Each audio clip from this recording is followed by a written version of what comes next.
भानगढ़ की जंगल में एक टूनी चिड़िया रहता था। वो ज़्यादातर अपने घोंसले में ही रहता था, क्योंकि अंडे से बच्चा कभी भी बाहर आ सकता है। उसी जंगल में एक कौवा का परिवार भी रहता था, कालू कौवा और गोरी कौवी।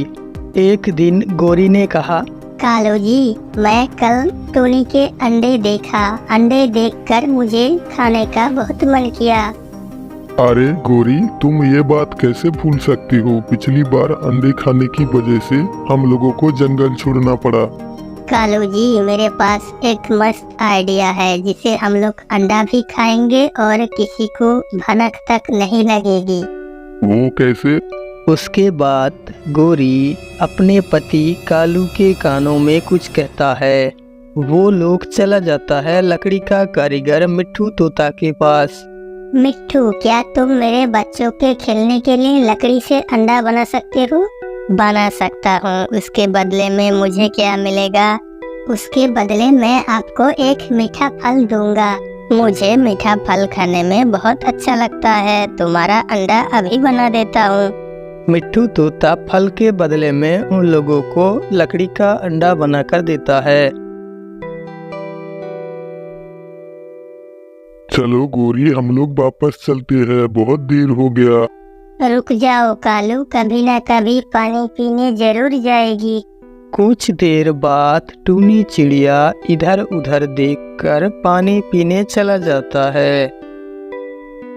चलो कालू जी, अब जाकर इंतजार खत्म हुआ। जल्दी चलो, कभी भी आ सकता है। उसके बाद गोरी टूनी के अंडा लेकर वहां से चला जाता है और कालू कौवा वहां पर लकड़ी का अंडा रख देता है। थोड़ी समय के बाद टूनी चिड़िया वहां पर आता है और अंडे के ऊपर बैठ जाता है। इधर दुष्ट कालू और गोरी अंडे को उबलकर खा लेता है।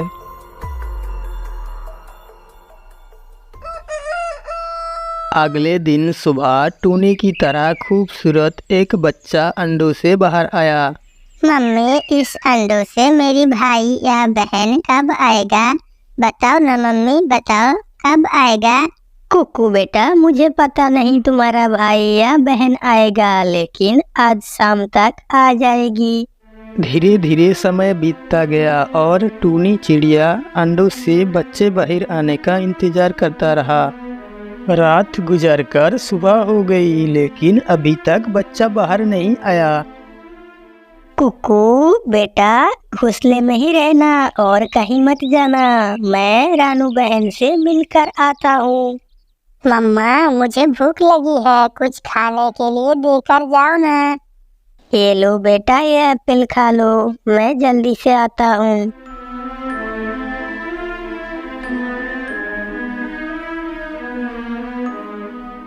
रानू बहन, मेरे एक अंडों से बच्चा बाहर निकल आया है, लेकिन दूसरा अंडा से बच्चा नहीं आ रहा। ऐसा तो नहीं होना चाहिए था। दोनों अंडों से एक साथ बच्चा आ जाना चाहिए था। चलो देखता हूँ। रानू चिड़िया अंडे को अच्छे से देखता है और बताता है, हो सकता है तुम्हारा ये अंडा खराब हो गया है। तुम इसे बुलबुल डॉक्टर के पास लेकर जाओ। रानू बहन, तुम भी चलो ना साथ में। उसके बाद अंडों को लेकर वो दोनों बुलबुल डॉक्टर के पास जाता है। बुलबुल डॉक्टर अच्छे से अंडे को चेकअप करने के बाद कहता है, अरे टूनी, ये तो लकड़ी का अंडा है, इसे तुम कहाँ से लेकर आए हो? नहीं डॉक्टर, ऐसा मत बोलो, मेरी तो जान ही निकल जाएगी। टूनी, तुम शांत रहो। इस लकड़ी का अंडा किसने बनाया है मैं जानता हूँ। बाद में रानू चिड़िया अंडा को लेकर मिट्ठू तोता के पास जाता है। मिट्ठू, क्या तुम इस अंडे को पहचान सकते हो? हाँ, क्यों नहीं, मुझे सालों साल याद रहता है। मैं अपने हाथों से बनाया हूँ। इस अंडे को मैंने कालू और गोरी के बच्चों को खेलने के लिए दिया था। बहुत बुरा किया उन लोगों ने।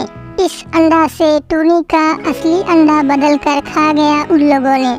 बहुत बुरा लगा। मैं वादा करता हूँ, आज से ऐसा अंडा किसी को बनाकर नहीं दूंगा। ठीक है, तुम चलकर सारे पक्षियों को बताओ। कि कालू और गोरी ने ये काम किया है। टूनी चिड़िया जंगल के सारे पक्षियों को एक जगह बुलाया और मिट्टू तोता सभी को अंडों का राज खुलकर बताया। ये बात सुनकर सभी चिड़िया गुस्सा होकर कौवा की घर की तरफ जाने लगे। सबको आता देख कौवा डर जाता है और कहता है, तुम लोग यहाँ पर क्यों आए हो? वो लकड़ी का अंडे तो तुम्हारे बच्चों के खिलने के लिए था, तो वो टूनी चिड़िया के घोंसले पर कैसे पहुंचा? ओहो, याद आया, एक दिन हमारा बच्चा खेल रहा था, तभी अंडा जाकर टूनी के घोंसले में गिर गया। फिर टूनी का असली अंडा कहाँ गया? हम लोगों को क्या पता रानू चिड़िया। टूनी बहन, ये लोग ऐसे नहीं मानेंगे।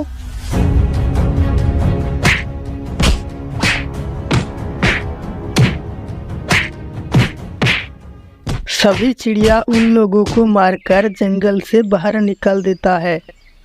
गोरी, मैंने तुम्हें पहले ही कहा था इन सब चक्करों में मत पड़ो, लेकिन तुमने मेरा एक नहीं सुनी।